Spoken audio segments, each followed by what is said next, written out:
$1.5 million to be decided right here, right now. The battle bus has started. Thank the bus driver. Good luck. Have fun. Now, like you said, this is Game 7, the last bus trajectory for the entirety of Summer Skirmish. 8 weeks straight. There's a top left to bottom right. It's a pretty even spread, a clear cut across the entire map. You get to see another even spread, players dropping in. I expect, I just got to say this, Nick Merckx versus Aiden, the final round.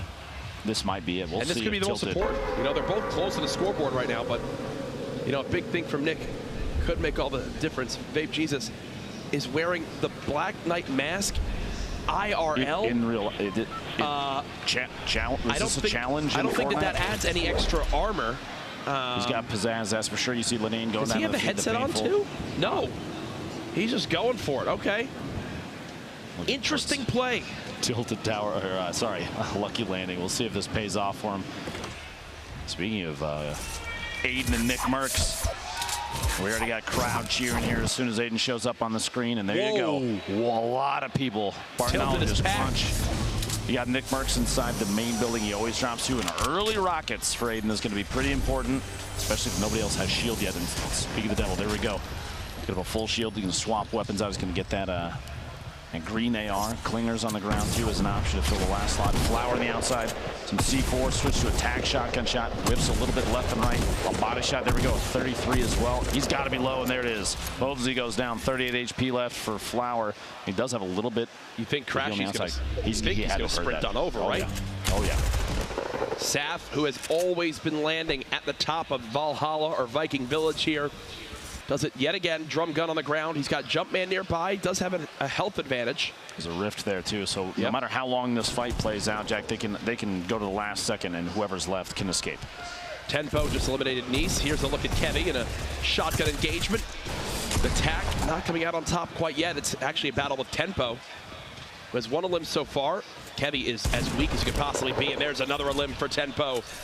We were just talking about up at the Lynx crashing, did push on that fight on Flower and got the elimination as well. We got Aiden fighting a little box on the outside here. Hopefully now somebody who's dropping in from above. A lot of damage, and Sakairos gets the elimination on Aiden early, which means no more final round. Rex sees Sakairos out in the open, and this is what happens with Tilted when there's this many people landing here. It's a completely different ball game, as you've got to be worried so much about these third-party engagements. But oh my goodness, since we last checked in here, Jumpman looted 2 chests and actually got full shields from it, which will now give him a huge health advantage over Saf. Saf's got to be worried about this one now. Because again, he's stuck at just around 100 HP flat. The Tilted Rex, who just got that outside elim. He was watching the fight go down, now looking for tendons. Probably heard the trap go down inside. Not necessarily the best time to push. This is air-cooled TV. Some shots, jump shots on Boyer right there. Down in Lucky Landing gets his first elimination for the game. Back up top, Saf. We were just watching this. Jumpman, most likely still full shield, full HP. Hysteria, I believe, in the feed. Just got an elimination with a fall. Must have dropped someone off of a structure. Saf taking a shot there. Jumpman, the laser from the green drum gun, gets his first even. And honestly, that's the big difference. He got all that extra shield, pushes on up to Saf, and the game kind of ends shortly thereafter for him. Here's Rex still in Tilted. That epic scoped assault rifle. Static Bartologist, I would bet Nick Merckx is still inside the big gray tower. Wouldn't have it any other way. Really farming up this RV to get as many materials as possible now. If you're Rex, you've got to be so worried because you know all eyes are on him right now. Cheeky to even break that for just another 13 brick. That actually lets him build 2 more structures. You see in the top right how close these 2 players are rotating against each other, just trying to figure out what angle the other is going to come from, where the best position to push to is going to be. And this was Dakota. If you remember, Tenpo was around here who had 2 elims, so he was, oh my. Look, he even said, wow. And I can tell you right now, Tenpo, not a happy camper, as there is perfect accuracy coming on in. Now this is the very southeast corner of the map. You can see kind of in your mini map there. An interesting thing about this building is there's a basement underneath. You could be on the roof, you could be inside, but a section of it drops down one more time, and there's actually a chest spawn in there. So you might have a player hiding inside, and this is a launch pad kind of sneakily hiding. He's gonna back out of this. I think the threat of the zone potentially too much. Farigo even he's at 150, which is fine. He could have taken the engagement, but you mentioned FaZe Tenfo getting eliminated. FaZe Replays just got knocked out of this one as well. Bartonologist, Tendons, Ecstatic, all around. Big Gray. This is Hysteria with Explodes. Don't tell me. Don't tell me. Okay, Explodes don't connect, but that either way, knocks him down. On the feet. And here's Wheels. CBK Flame getting dropped on out of this one. Now, that shot, that angle we had on Tilted Towers, I did not see Nick Merckx running around. Yeah, I'm not sure I'd love to hear an update on exactly where he stands. Nick Merckx and 82 players we've watched the story of develop over the course of this final week of Summer Skirmish. Wheels coming out of Lucky Landing with 2 eliminations. One more is going to get him a point and put him in a better position.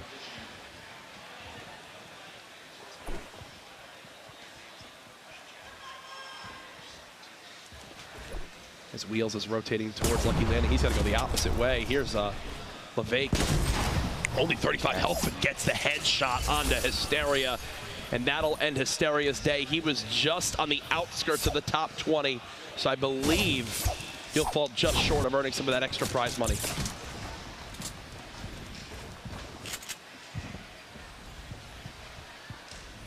Now, Courage, some of these players, do you think they're going to make, since this is the final game, they're going to make decisions based solely on that? They're going to maybe play it a little bit differently than they would have any of the previous games? I would think so. I mean, if you're one of those people that literally is still at 0, I feel like you kind of go for it in some scenarios. Yes, 3 points would be enough to move you towards a victory royale, but as we've seen, those are, you can't rely on getting a victory. Like you could try to play for it, but the way that the end of these games are, and how all these rotations are with 40 people in these small areas, I'd almost rather play a little bit more aggressive and get get 5 elims maybe, and then a top 10, than having to worry about getting a victory royale to get 3 points. Diggy and his opponent basically trying to mix it up, going up and down against each other. Fuzzy and you see Landjog, both of them kind of just stacked in the same box. It's like they're roommates right now, and nobody wants to rotate. Kind of had a spin around angle there, watching just how many people are very distant from them, which means, I mean, there's not necessarily a chance of a third player coming in that engagement, but neither of them want to fight anybody. I think he's going to have to wall himself in. The rocket coming in kind of exposes his opponent inside the same structure. It's time for one of them to engage the other.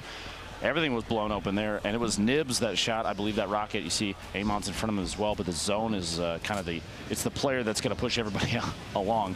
Still probably the most efficient eliminator of the entire weekend. Diggy just breaking through structures. He wants this elim so darn bad. He doesn't even have mats. It's like an all-in sort of thing right here from both players, as there's also Wheels still here who's bandaging. For Diggy, technically right now, he's at 1 elim. If he somehow cleans up Kayun, and then Wheels tries to go for the trade, and he can get the second elim there as well to put him at 3. But as I say that was his last wall. He's done for. Wheels and Kayun now just on the opposite sides of these walls from each other. Back and Tilted, still inside the safe zone from the last rotation, but it's going to be time to move out soon. Takata catches a player, a couple taps on the shield. Moving out of that big gray tower to the new building. There's a lot of planks in there, as we've seen in the past. Players can come out of here with all sorts of resources, and that's more than us. Nades coming in, though. Takata's got to rotate out of his build structure. There's a ton of loot on the ground here. There's I believe that was a gold double barrel.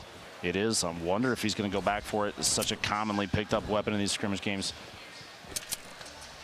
Oh, looking for a shot. Hit this thing is on the jump. I'd lose my mind.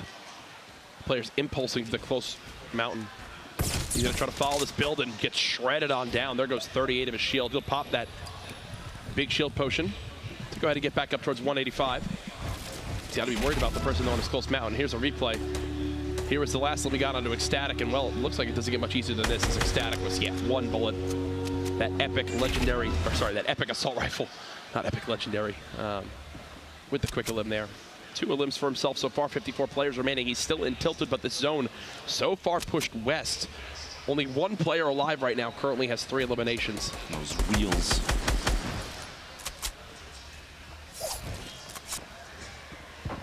this next circle, Courage, is basically centered on that villain base, or Valhalla, the Viking village up on top of the mountain. So you've kind of got Greasy on the edge, you've got Snobby on the edge, and the sports complex. But there's a lot of open area with just sprinkling of trees, which means you're going to see a lot of structures pop up as the main defense method to feed their poach, securing another elimination. We've got multiple players now. I believe Takada's at 3 elims. Wheels eliminated 53rd this game, but a handful of them still sitting on 2 eliminations. Chris, FPS, Lancius, Levick, and Sofa all have 2 eliminations and are still alive, which means 1 more for any of them. Is Months picking Snood off. Gosh, Bartologist was on the receiving end of these explodes. Trying to survive on through, does get a ton of damage down onto FPS. Thankfully for him, he's got minis, he's got a big shield. He can go ahead and get back up towards 120 HP. Bartologist will take the time to stop and medkit, and you see Blind trying to be the third party that engages on here. He's pushing forward. Blind can pay spoiler for both these players here. One on the opposite side of this wall. Been tagged once. There's the shots coming on in. First to limb now for Blind, the second player peeking from above. Will this work out perfectly for Blind? You can't tell as of yet. To FPS at 121, that's a big tag with that heavy shotgun. Oh, out of the sky. As the crowd erupts there, that's his third limb to FPS, getting on the board. A very good shot there on Blind on the way down. We've got Landjock rocking the power cord still, trying to rotate his way inside. The Storm's going to push him 40 seconds roughly. 42 players remaining in this final game of the Summer Scrim. AR ammo at 9. Basically nothing. Mats at basically nothing as well. This is, again, an all-in type play. When this zone closes, it'll begin hitting for 2 as well, and they still have a ways to go to reach safety. He's taking so much time for this. It's a big play here for only his second elimination. He probably should have stayed ahead and just kept moving with his zone, unless he was afraid of the player. He's not even making a move on it. He's got to go. Unless his opponent has some form to heal HP, this is going to be a wash potentially. And he just launched or bounce padded up. And here, look, he's going to start hitting for 2. I mean, I don't think there's any way he makes this. Oh, gosh. Chasing another player behind him. He's just looking for the limit at this point. And don't get me wrong, this guy's totally weak, but this was not worth it. Too high of a chance. Tendon is going to go down. Tendon's actually going to make it out of this scot-free. Landjock throws himself the fall damage at 10 HP. The head nod from Tendon saying, yeah, the Storm can have you, and I'm going to stay alive. This is a top-down view. Takada getting his 3rd elimination on Bandit for his point in the 7th match. Nibs dropping down. He's got a decent setup for weapons here. No splodes left, but he does have a chug jug, and he's going to take the 15 seconds right now. Look at that build battle. Now's the time to do it. He's got, and he just barely adjusts and stops it. He moved a little bit too far, and now Levick will shoot him down. So honestly, that adjustment might have saved him. The angle from that rocket, he scooted just barely down the stairs. The blast radius, he moved just outside of it. Didn't get the chug jug off, but I'd rather that than get eliminated. It's going to be a greasy ending with the Valhalla / Viking village still in play on the top of that mountain. And he's going to stop again and try to chug jug. You see Liquid Chap just got eliminated. Rough day for Liquid Chap up to this point in regards to elims, but at 3 points, I think he still may have gotten himself near that top 20. We'll obviously check the full standings after this game is all said and done. Ranger eliminated by the Storm as well in the feed there. 34 left, 30 seconds till the next circle. And we've got a big stack of players on the south and southeast edges of that mountain. That's a lot of players that are going to build up those little bases. In fact, we can see a top-down view of the minimap. I'm going to be honest with you, so many of these little arrows aren't even moving. They're just spinning in circles. Yep. Everyone is more than content with just staying alive for this time. Takada already with 3, looking to add more limbs to his game. Here comes the zone. Once this one closes, the Storm will hit for 5. And that's when it really begins to start taking its victims. There we go, the Storm's going to start to push. Very few players are still remaining outside the circle. Everyone's pretty much already established themselves. You see there on the left side of your screen. You got one player flying in from the east side, trying to get inside the safe zone, but there's not going to be a whole lot of gatekeeping. This is going to come down to the last few circles here, this final game. Good catch from Takada, dropping on in. There's still this crate here. I'm wondering if someone tries to loot it. I think that's what this push specifically was for. These shots, the shotgun shots and immediately catching yourself midair is incredibly fast gameplay.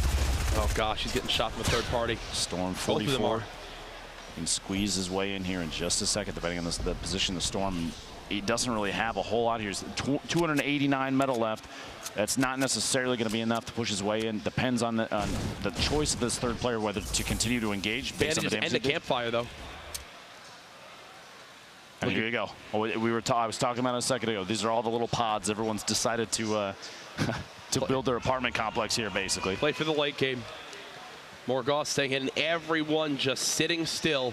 Tfue still in this game as well. Sam, Joystick, 31 players left. Look at the materials for Ghost Bizzle here too. Almost 1,400 to work with. Pretty solid spot, and he's got to like his inventory as well. He's got the rare drum gun, rare assault rifle. Obviously the tac shotgun may not be the best, but he's got 10 minis. There you go, the next circle. Honestly, pretty much nobody inside, so everybody's going to have to rotate to that southwest edge. A bit of cliff play, some water, barely any water in play here for the next circle, but everybody's got to move. And Bizzle, along with a number of other players, are going to take the opportunity very early, get ahead of the rest of the crowd. Just over 60 seconds remaining. Third-party shots going to happen like that. Bizzle's got any player that rotates early is going to get tapped at. The goal there, people are looking for their first, second, even third elimination, trying to get as many points as they can. But man, early movement, getting ahead of the game, especially as we've watched these games develop over the course of the day, it's always paid off. Poach, player we've had our eyes on quite a bit, hiding down here underneath. They have those catacombs, a number of different little compartments to hide in, making it more difficult for his opponents to track him as he moves. Bizzle rotating back in. He's going to run potentially into Poach's structure here, probably to his front left in just a second, depending on his decision to keep moving. He's going to build right at the edge of the zone. A great choice, too. He has a chance now to look out any windows he can edit and just take pop shots if he has enough ammo at people. Marshman getting Elastius in the feed with a fall 28 meters. Looks like he dropped out a structure that had been built up. And here you go. The very edge, we get a little bit of water in here, but Kutrain getting shot at by Morgoth, one of our leaders. See, now the question is Nate Hill still alive? Because we know Morgoth and Nate Hill were kind of two of the top fighting for those spots. The first and second before this. Morgoth still in this. No points are in this game, though. 30 players remaining. Takata gets dropped so low on HP. He's having advantage. Sam just sitting right on the edge of that mountain. Looks like someone's flying through the air trying to drop on down. Everyone's going to have to get off that mountain now. 30 players left in our final game of the summer skirmish. Again, when this game is over, things will be calculated and we will know where everyone stacks up to see what chunk of the prize money they'll be taking home of the 1.5 million. Now, if you're wondering what these fast edits are, he's basically letting the metal repair so we can see through it for moments like this. Quickly edits out, makes a window, edits out again. Tfue in the feed, eliminating Takata, one of our higher elimination players this game. FPS getting sprayed from the side. He's got to layer up because there's multiple players in here. I believe the one he was just shooting was spinning like a top. Got a second to live. That was on the base soldier. 28 players left now. Morgoth's trying to establish his 30. This is FPS with 5. Morgoth again does get the third elimination on FPS. That's a point for him. Ripmate here hanging out on the very edge of the circle. And the feed tendons takes Strugs out. Gorilla gets Fulmer from TB. Morgoth gets another. So 4 limbs for Morgoth. Expanding on the lead he had. It's going to take some incredible performances at the end of this to potentially dethrone him. Here's a look at everybody right now. Morgoth's close, I believe, towards obviously even more points in top 10. Poach moving into this next zone. You've got a number of players close to the cliff, too, building up towers. They have top-down views of pretty much everything. You can wait and bide their time. We had just for a second there, I believe Fade was up on the outside. You see Tfue moving in the back corner. 23 left, 35 seconds. Very fast builds, trying to establish basically any structure he can. Oh, no. It's a heavy tag. Down to just 78 health. And again, that audible, you can tell when the shields are gone. That's ND Gorilla, who he's in a build battle with right now. Both players could be further from the zone, which could be their downfall in the next few moments as the zone begins to move. Coming down to our final couple circles. Psalm dropping down. He finally just left his little huts that he's been in forever, it seems. Marksman still in this as well. Ghost Bizzle still with a decent amount of materials. Here we go. The storm's starting to move. You've got only a handful of players outside the zone, including one flying in right now. I believe there's 3 or 4 more that still need to get inside the safe zone. So everyone else of the 23 players, the rest of the field is already established inside the safe zone. So players like Poach, you see, they're going to take tap shots at anybody that catch moving because it's the count of players that's going to be is very low. Remember, only top 10 earn an extra point. There's a look at everybody moving. Psalm gets dropped on down. Tendons is one shot as well. Fade still keeping the high ground at max HP. Morgoth now at 5 elims.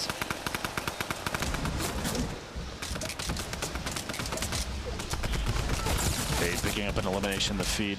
That high ground advantage paying off there, Morgoth. 5 elims trying to push up top. Stop and use this slurp. This will cap him off if he gets the entire slurp takes. He'll be back to 100-100. Morgoth is hungry, looking for more. The next zone about to be in play. Joystick still playing the high ground. You got C9 Kriz there as well. Marksman around the middle of those builds. Look at how weak Tendons is. Morgoth took a little bit of damage in there. Use the campfire to try and push up his HP so that the slurp, like we talked about before, it takes up your HP first. It refills that and then switches over to shield. But his hope was to try and get every single point he could out of it. Joystick one in this game. Top 19 right now. Everyone moving. Poach using as little materials as possible. The sign of a great player, making sure he makes the most of all these late game builds. He's basically positioned himself perfectly for this next zone as he begins the builds. Everyone having to move. He's got one just in front of him. It's Morgoth of all people. 72 hours nearby as well. Poach inching forward, gets tagged heavy. He'll place a trap too. Come on, run on in if you'd like. 18 players left, 10 seconds till this thing closes, and then we find out what direction they're going to have to go next. Morgoth, 5 eliminations still. Tendons go down the feet. 860 bullets in a minigun. He can spray this forever. Almost gets caught off guard. The edit there, bit back just a little bit. He's very low on materials now. Only 20 bullets left. Just got dropped by the storm. More fights going on around. 14 players. 14 players remaining. It all comes down to this. You see it. Look at everybody. Fade going down to the bottom of the screen. 13 players left. Kriz goes down to Cease. Merksman's still alive. Tifu's still up as well. Poach just hiding in his little box, and Triz the most HP left in the lobby at max 200. Morgoth has so much firepower, but not a lot of materials and shields. It's making him have to second guess these decisions. 11 players left. The final match, Game 7 of the Summer Skirmish. In the rotation, everybody's got to go west. Everyone's got to move. Here we go, folks. It's all going to develop quickly. Right in front of us. Tries to hit the shot. Nothing as of yet. Turns the corner. Spraying on down with the drum gun. The storm at his back. He's only got one direction he can go, and that is forward. He breaks the wall, looking to reload this double barrel. We know how lethal this can be as he moves close. There's a shot on the Tifu. Cease with the trade. 8 now left as everyone's pushing forward. Cease gets dropped by Bizzle. 7 players left. They're on the edge of this tower. One falls. There goes Sofa as he took a tumble. Poach down low, playing the low ground. Triz trying to pop this big shield. These are our final players left. All the weeks of competition leading to this point. 6 players remaining. Marksman with the most health drops on down. That's actually Poach, who I believe is spraying at him right now. Marksman could have a big game on his hands. He's had a pretty quiet day up to this point, but this could solve it all right here. One more limb would guarantee him another point as well. He doesn't have a lot of materials. He's using them sparingly. One player in the house, that's Poach. You got Coop Tree all the way up top. Spray down coming in. Poach with another limb. He's now at 3, which will earn him another point. Could Poach be making a sneaky move? Oh! Goes through the doors. He closes it. Marksman sneaks on in. That's another point. He's down to just 12 HP. Only gets a quick little tag there. Top 3 now. Coop Train, Triz, and Ghost Bizzle. This is it. Remember, Victory Royale is a $25,000 prize. Coop Train has bandages. He's playing the high ground. Triz couldn't have less HP. I'm wondering if Coop Train knows this. He's trying to make a bounce pad play. Nothing as of yet. Coop Train trying to keep this high ground. He flies into the storm. He'll die to the storm. 1 versus 1. Coop Train from the high ground dropping on down. This is it. The final zone is closing. Who will win the $25,000? Here he goes. He's got one layer on him. Will it be a heel off? No, he gets in his face. Oh my God! Ghost Bizzle. $25,000 richer. You thought he had it. You thought he had it, but here it is from Ghost Bizzle's perspective. How weak was he? How weak was he? Oh no, this could be heartbreaking. This could be heartbreaking. 26 left. That was 5 limbs and a victory royale. That'll put him with a nice 5-point gain right there and $25,000. I'll tell you right now, Ghost Bizzle just made himself a hell of a lot richer.